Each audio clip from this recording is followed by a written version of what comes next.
Kris Aquino, may nakakaiyak na bilin sa kanyang mga mahal sa buhay.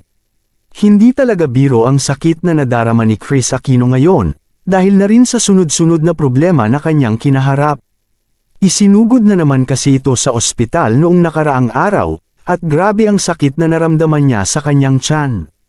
Medyo maislan kasi ang digestive system ng mga may autoimmune disease. Hindi din pwedeng kumain ng mga pagkain basta, dalawa dahil nakaka-trigger ito ng anxiety niya at chills. Ganoon na din ang pag-inom ng mga ordinaryong gamot o karaniwan na gamot katulad ng paracetamol at antibiotics. May allergy kasi si Kris Aquino sa mga gamot na ito at pwede niyang ikapahamak.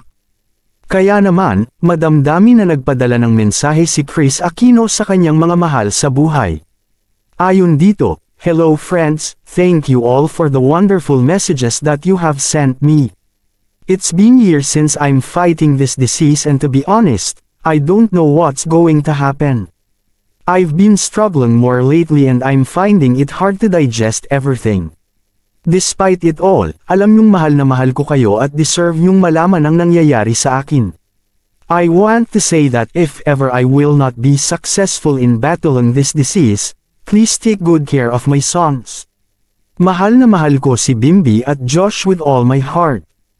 Mawala na lahat sa akin pero hindi ko makakayang iwanan ang aking mga anak.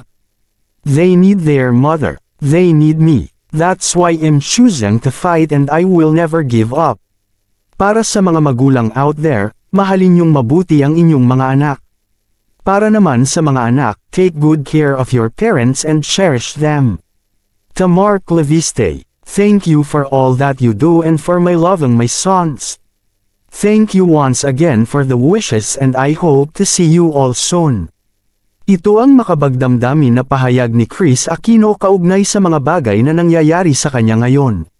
Nagpapakatatag ito para sa dalawang anak at hindi niya kaya na mawala sa piling ng mga ito. Maraming salamat.